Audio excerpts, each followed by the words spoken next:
चलिए एक बार फिर से बहुत बहुत मोस्ट वेलकम है आप सभी विद्यार्थियों का हमारी इस दास ऑनलाइन क्लासेस में।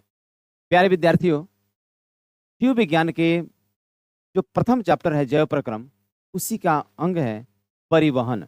और इस परिवहन से आज जितने भी वीवीआई क्वेश्चन है, वीवीआई ऑब्जेक्टिव है, वो इस क्लास में मैं आपको बता देने वाला हूँ। आइए, तो बड़ा ही इंटरेस्टिंग क्लास होने वाला है आज का, इस परिवहन का। शुरू से अंत तक बने रहिए और एक से एक वीडियो सभी विषय का।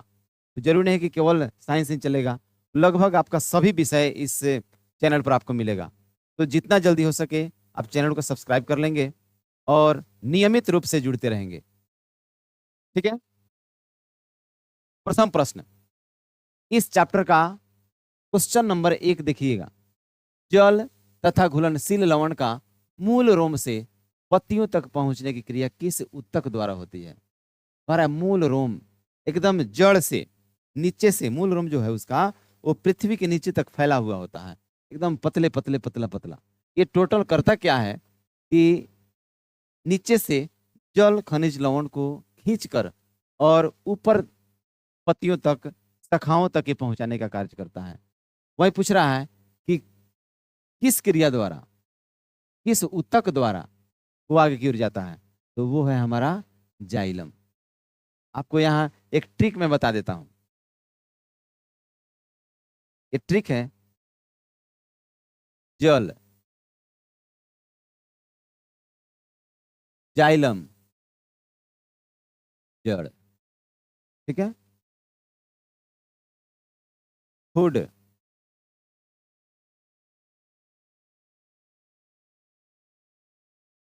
फ्लोएम। याद रखिएगा। तो अपने गांवों में फुनगी भी कहते हैं सबसे ऊपरी भाग को।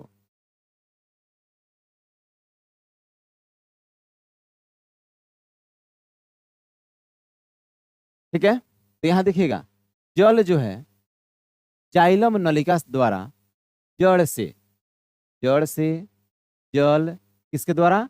जाइलम नलिका द्वारा क्या कहते हैं, पौधों के अन्य भागों तक पहुंचाया जाता है। क्लियर। और वहीं यदि प्रश्न आ जाए कि खाद्य पदार्थ किस ऊतक द्वारा पौधों को पहुंचाया जाता है, तो वहां कहिएगा फ्लोएम।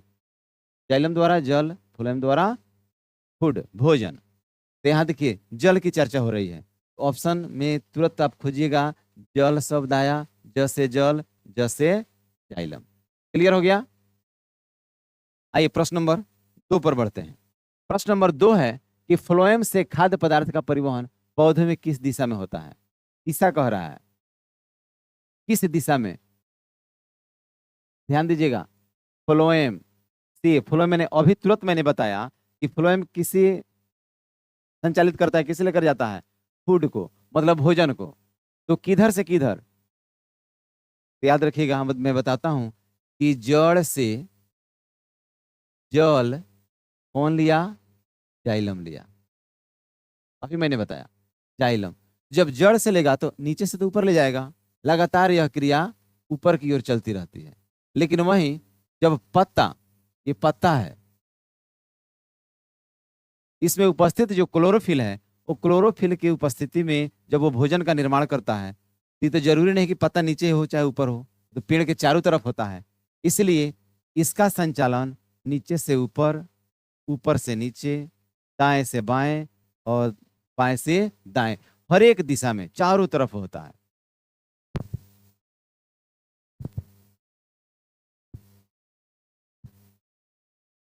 ऊपर और नीचे दोनों ओर, इनमें कोई नहीं तो होगा कि नहीं। पहले ही हमको मिल गया ये को ऑप्शन कि ऊपर और नीचे दोनों ओर इनका संचालन होता है। किसका? फ्लोएम द्वारा फूड का। क्लियर। बढ़े आगे। तीसरा प्रश्न है कि पौधों में खाद्य पदार्थों का स्थानांतरण किस रूप में होता है? तो अधिकांश बच्चे जो है ना, वो तुरंत मारेंगे ग्लूकोज के रूप में। देखते हैं कि खाद्य पदार्थ का स्थानांतरण ग्लूकोज के रूप में होता है, लेकिन नहीं मेरे दोस्त, ये गलत होगा। पौधा जो है खाद्य पदार्थ का स्थानांतरण हमेशा सुक्रोज के रूप में करता है। इसलिए ऑप्शन बी, ख, हमारा सही आंसर होगा। ठीक है। नेक्स्ट, पानी एवं घुलित खनिज का पौधों में स्थानांतरण होता है। पानी और घुलित खनिज, देखिए एक प्रश्न को कितने तरह से ये घुमा रहा है। जल, पानी, इसमें कोई असमानता नहीं, दोनों एक ही हैं। और घुलित खनिज का स्थानांतरण होता है किस नलिका द्वारा? तो मैंने अभी बताया कि जब जल होगा तो जाइलम। खोजिए जाइलम नलिका कहाँ है। सबसे पहले ऑप्शन क हमारा सही होगा, यही जाइलम नलिका द्वारा। ठीक है, मतलब कि परीक्षा में समझिए ना कि बहुत अत्यधिक संभावना होता है परिवहन चैप्टर से, और जब भी प्रश्न पूछेगा तो उसमें भी ज्यादा संभावना बन जाता है इस जाइलम और फ्लोएम से संबंधित, इसलिए इस पर थोड़ा ज्यादा फोकस कीजिएगा। 5 नंबर प्रश्न है, एक कोशिकीय शैवालों में जल का परिवहन होती है। एक कोशिकीय, बहुकोशिकीय, बार बार प्रत्येक क्लास में लगभग इसका हम चर्चा कर ही रहे हैं। एक कोशिकीय जो सूक्ष्म जीव है, जिसे देखने के लिए हम माइक्रोस्कोप का सहायता लेते हैं, वो एक कोशिकीय है। तो उसमें जल का परिवहन कैसे होता है? में याद रखिएगा, विसरण, विसरण की क्रिया जो है ना बहुत धीमी गति से होती है, स्लो स्लो होती है। तो यही विसरण द्वारा एक कोशिकीय जल में परिवहन होता है। ठीक है, नेक्स्ट 6 नंबर प्रश्न है कि पौधों में खाद्य पदार्थ का परिवहन किसके द्वारा होता है? फिर सही प्रश्न आ गया, खाद्य पदार्थ, खाद्य बताया, अंग्रेजी में इसको कहते हैं फूड, खाद्य को कहते हैं फूड, फूड से फ्लोएम। यहां देखिए फ्लोएम मिल गया, तो ऑप्शन हमारा फर्स्ट सही हो जाएगा। केवल प्रश्न का भाव बदल दे रहा है, लेकिन ऑप्शन हमारा वैसा ही है, केवल समझने का थोड़ा सा फेरा है, दूसरा कुछ नहीं। चालिनी नलिकाएं कहाँ पाई जाती है? चालिनी नलिकाएं ये कहाँ पाई जाती है? याद रखिए, चालिनी नलिका जो होता है वो फ्लोएम में पाया जाता है। फ्लोएम जो होता है उसमें एकदम जो ये नलिकाएं हैं खंड खंड खंड खंड होकर इसमें आगे की ओर बढ़ता है, यही फ्लोएम नलिका है। अगला प्रश्न है कि पौधों के बाहरी वायवीय भागों द्वारा जल वाष्प के निकलने की क्रिया, ये पौधा हो गया।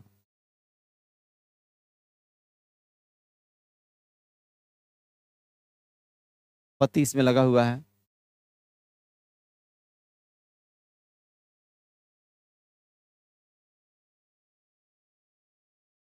ये पत्तियां हैं, ये क्या है? जड़ है। तो देखिए इसमें एक क्रिया होती है, वो उस क्रिया को कहते हैं हम वाष्प उत्सर्जन। वाष्प का अर्थ होता है भाप, उत्सर्जन का अर्थ होता है निकलना। ये जड़ है, ये जड़ जो मूल रोम है, ये नीचे से, पृथ्वी के नीचे से जल लिया और जल लेकर जाइलम नलिका द्वारा ये विभिन्न भागों तक पहुंचा देता है, पहुंचाएगा ना। लेकिन जब ऊपर तक चला जाएगा, यहाँ तक चला जाएगा जल, फिर वहां से क्या रिटर्न आ जाएगा? फिर पृथ्वी के नीचे चला जाएगा? जी नहीं, वो एक क्रिया होती है जिसमें इस पत्तियों के पतले पतले जो रोम छिद्र होते हैं, वही रोम छिद्र एकदम उसको भाप बनाकर और ऊपर की ओर उठा देता है। फिर ऊपर जाएगा तो संघनित होगा, फिर जल बनेगा, फिर नीचे आएगा। यह क्रिया जो होता है लगातार चलते रहता है, चलते रहता है, चलते रहता है। तो भाप बनकर जो उड़ा, भाप बनकर जो उड़ रहा है ना, यह क्रिया क्या कहलाता है? वाष्पोत्सर्जन, वाष्पोत्सर्जन। कंफर्म हो गया। और हमें ज्यादा तामझाम माथा रगड़ने की जरूरत नहीं है, ये 4 ऑप्शन पर ध्यान देंगे कि वाष्पोत्सर्जन है कहाँ, तो ऑप्शन ग में। क्लियर, कोई दिक्कत नहीं है, आगे बढ़ते हैं। बार बार मैं कहता हूँ कहीं भी समस्या हो, कहीं भी दिक्कत हो, आप कमेंट करके उस समस्या को पूछ सकते हैं, निश्चित रूप से पूर्ण रूप से संतुष्ट किया जाएगा। एकदम एक एक करके एक एक बिंदु पर आपको उसकी चर्चा कर दी जाएगी।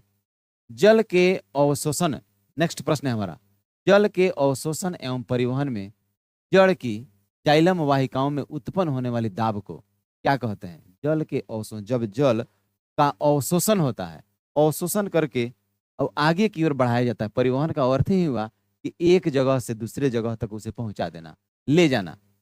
और जो ले जाते क्रम में जो जाइलम नलिका होती है उस पर दबाव आता है, और मानते हैं कि बीच में पूरा जल है, जल भरा हुआ है। तो निश्चित रूप से इस नलिका पर क्या आएगा, एक दबाव आएगा। उस दबाव को क्या कहते हैं, वो कहते हैं मूल दाब। क्या कहते हैं, मूल दाब कहते हैं। चारों ऑप्शन देखिएगा, परासरण दाब, विसरण दाब, स्फीति दाब और मूल दाब। ठीक है, मूल दाब है। ठीक है, तो आगे बढ़े कि खनिज लवणों का अवशोषण पौधे में किस रूप में करते हैं। खनिज लवणों का अवशोषण पौधे किस रूप में करते हैं। यहां देखिएगा, अणु के रूप में नहीं करते हैं, यौगिक के रूप में भी नहीं करते हैं, हाँ आयन के रूप में करते हैं। तब जाकर वो टूटता है, आयन के रूप में ही टूटता है। तो ऑप्शन हमारा क सही होगा। आगे बढ़ते हैं प्रश्न नंबर 11 पर। 11 नंबर प्रश्न है कि पौधों में जल तथा खनिज लवणों के परिवहन की दिशा में क्या होती है।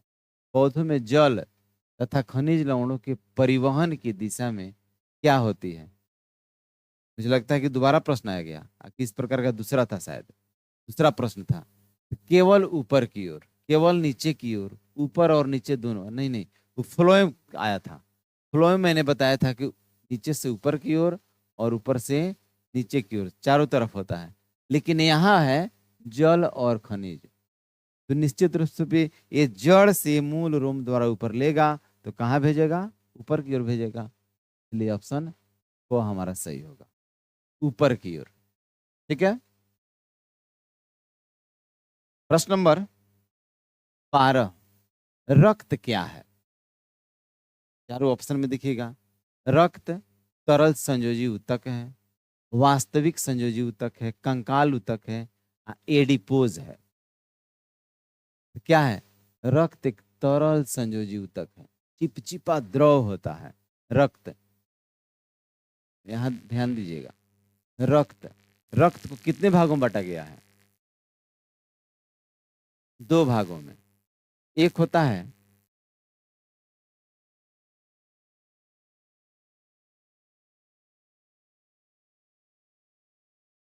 प्लाज्मा,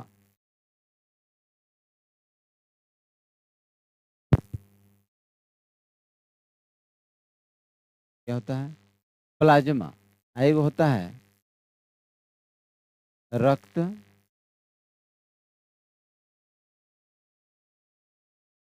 कोशिका। ठीक है, जो प्लाज्मा जो है ये लगभग संपूर्ण रक्त का लगभग 55%, 55% होता है।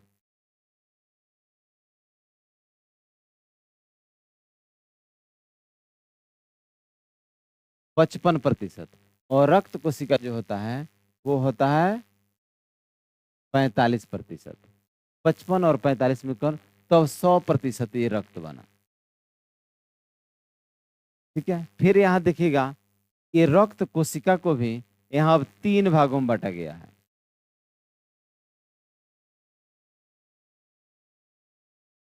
देखिए कितना ऑब्जेक्टिव इस पर निकल जाएगा। रक्त कोशिका को कितने भागों में, 3 भागों में। एक तो है आरबीसी, दूसरा डब्ल्यूबीसी और तीसरा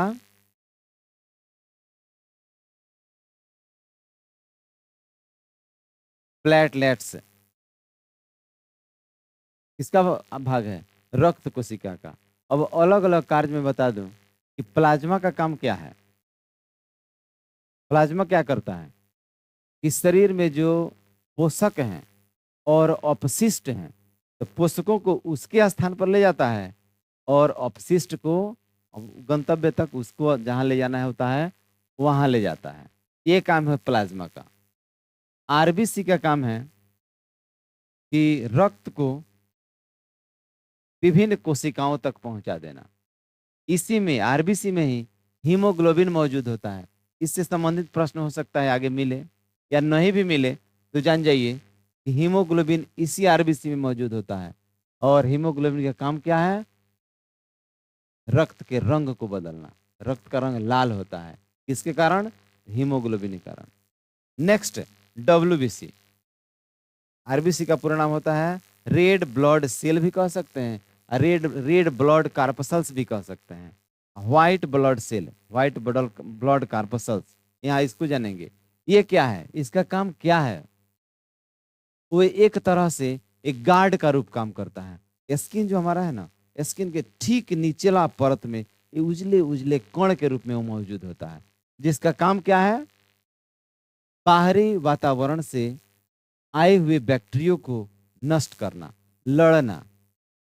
एज ए बीएसएफ आपसे पूछेंगे what is the work of BSF, BSF का काम क्या है?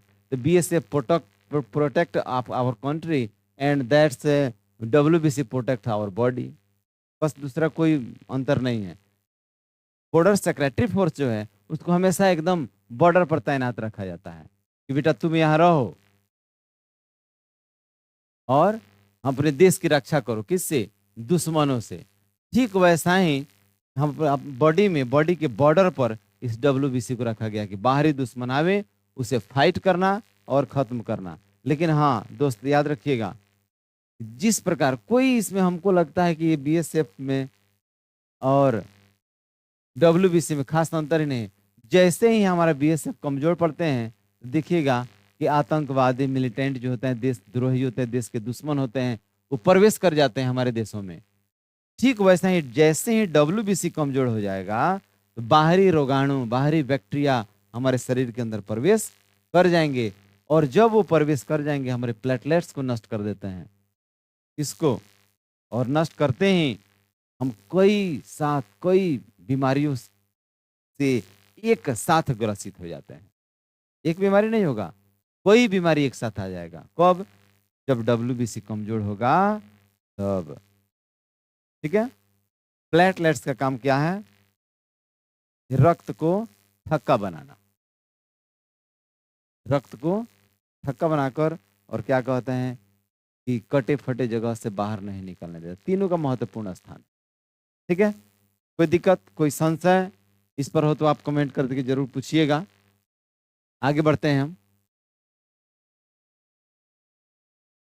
रक्त प्लाज्मा में निम्नांकित किसकी मात्रा सबसे अधिक होती है? रक्त प्लाज्मा में प्लाज्मा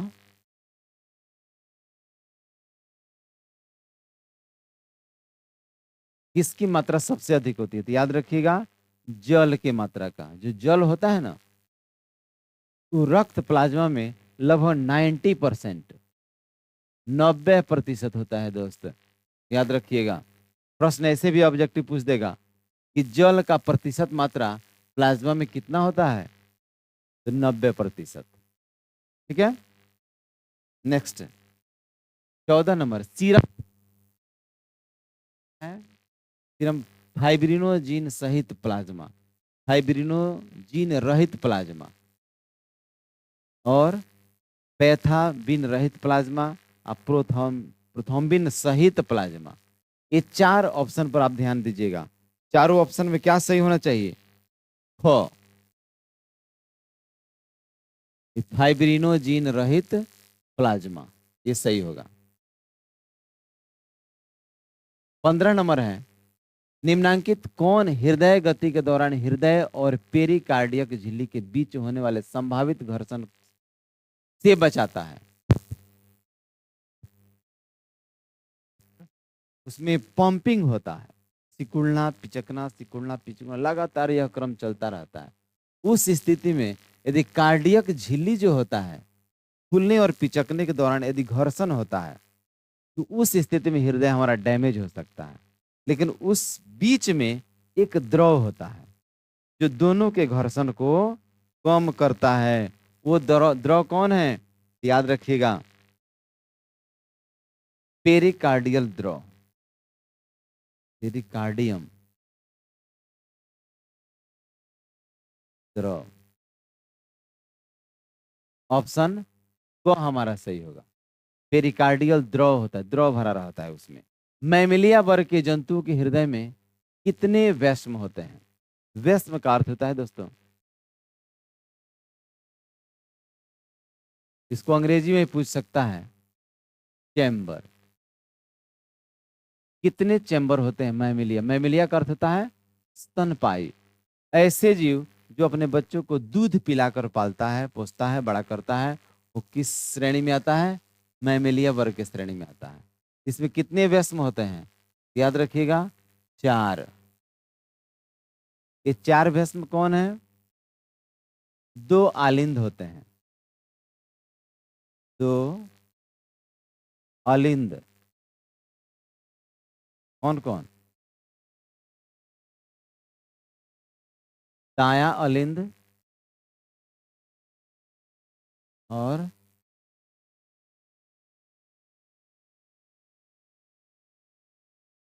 बायां अलिंद।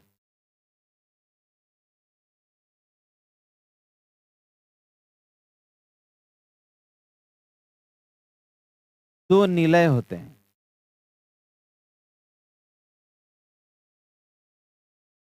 वो कौन?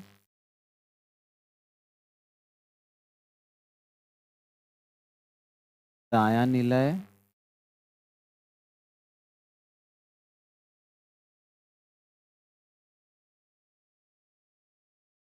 बायां निलय।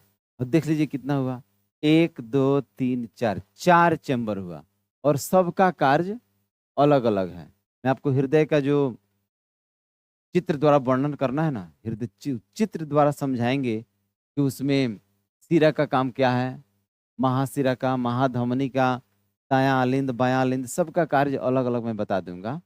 क्योंकि क्वेश्चन ज्यादा है और समय भी कम है, इसलिए याद रखिएगा, 2 आलिंद 2 निलय, मतलब कितना हुआ? 4 चैम्बर हुए। किसमें? मैमेलिया वर्ग के जंतु में।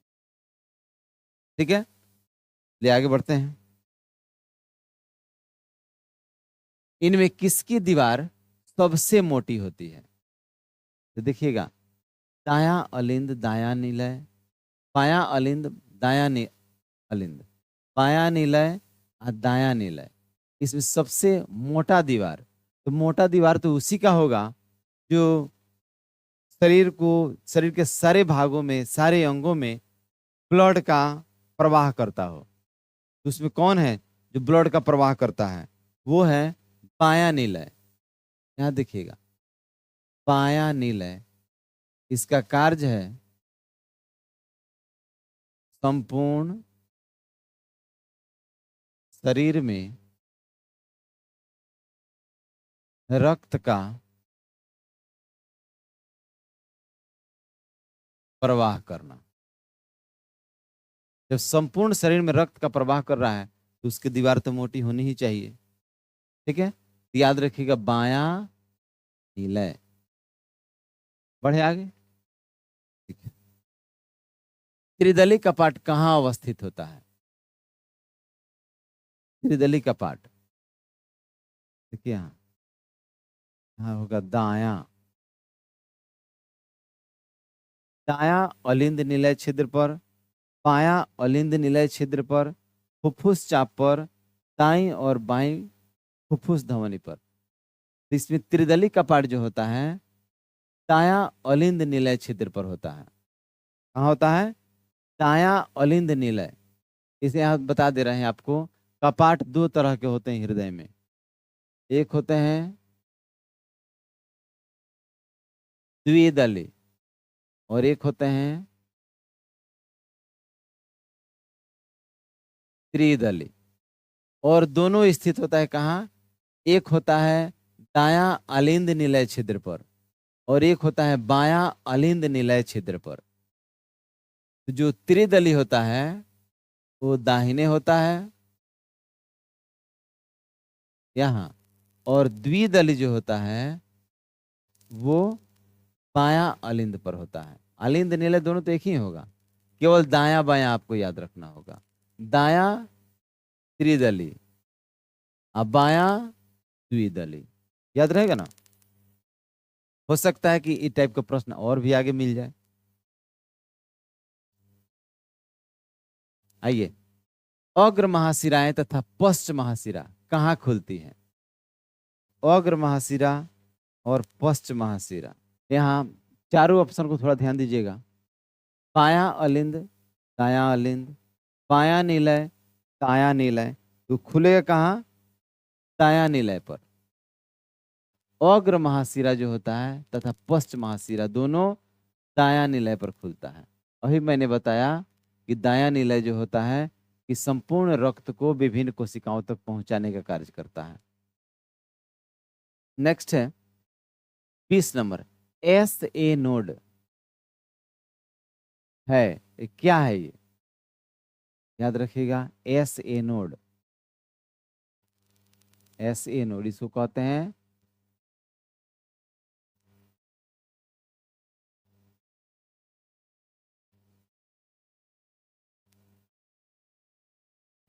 साइनो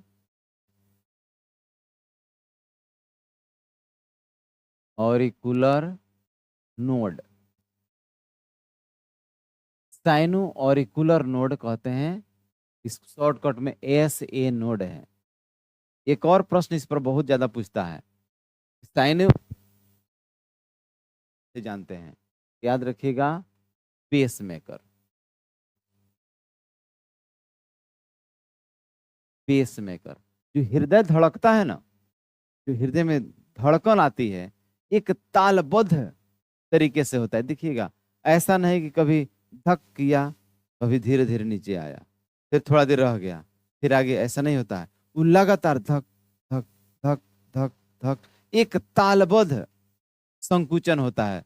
और उसका मुख्य श्रेय जाता है किसको? S A node, pacemaker. ठीक है, अब यहाँ देखिएगा, अब एस ए नोड है क्या है? पेशी ऊतक, तंत्रिका ऊतक, संयोजी ऊतक का कंकाल ऊतक। तंत्रिका ऊतक होगा, ऑप्शन को हमारा सही होगा। नेक्स्ट, निम्नांकित किसमें शुद्ध या ऑक्सीजनित रक्त का प्रवाह होता है? शुद्ध या ऑक्सीजनित, शुद्ध का अर्थ क्या हुआ? जो ऑक्सीजन से युक्त हो। अब अशुद्ध क्या हुआ? वह ऑक्सीजन रहित। तो फुफ्फुस शिरा कौन होता है? फुफ्फुस शिरा जो होता है वो शुद्ध रक्त का प्रवाह करता है हमेशा। शुद्ध भी या ऑक्सीजन जनित भी। ऑक्सीजन जनित का अर्थ है जिसमें ऑक्सीजन हो, या ऑक्सीजन रहित का अर्थ होता है जिसमें ऑक्सीजन नहीं हो, उसका प्रवाह कौन करता है? फुफ्फुस शिरा करता है। नेक्स्ट 22 नंबर है कि रक्तचाप का सामान्य से अधिक हो जाना क्या कहलाता है? देखिए, हृदयघात, हाइपरटेंशन, हाइपोटेंशन या सिस्टोलिक प्रेशर। सही जवाब है हाइपरटेंशन। रक्तचाप जो होता है कितना? 120/80। 120/80 यही रक्त का सिस्टोलिक प्रेशर और डायस्टोलिक प्रेशर होता है।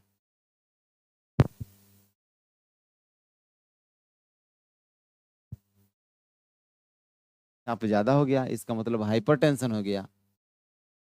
प्रश्न वही है, रक्तचाप का सामान्य से अधिक। सामान्य कितना होना चाहिए? इतना होना चाहिए। इतना से अधिक हो गया तो हाइपरटेंशन। क्लियर? नेक्स्ट है, उच्च श्रेणी के जंतुओं के शरीर का वह कौन तंत्र पोषक तत्वों तथा उपापचयी क्रियाओं के फलस्वरूप उत्पन्न पदार्थों को शरीर के एक भाग से दूसरे भाग में ले जाता है? देखिए, कल ही क्लास में शायद मैंने आपको बताया था कि एक ऐसा अंग, ऐसा तंत्र जो हमारे अपशिष्ट पदार्थों को, चयी क्रियाओं के फलस्वरूप उत्पन्न पदार्थों के शरीर के एक भाग से दूसरे भाग, इसमें वहीं भी उत्सर्जी भाग अपशिष्ट की चर्चा, तंत्र नहीं हो सकता है।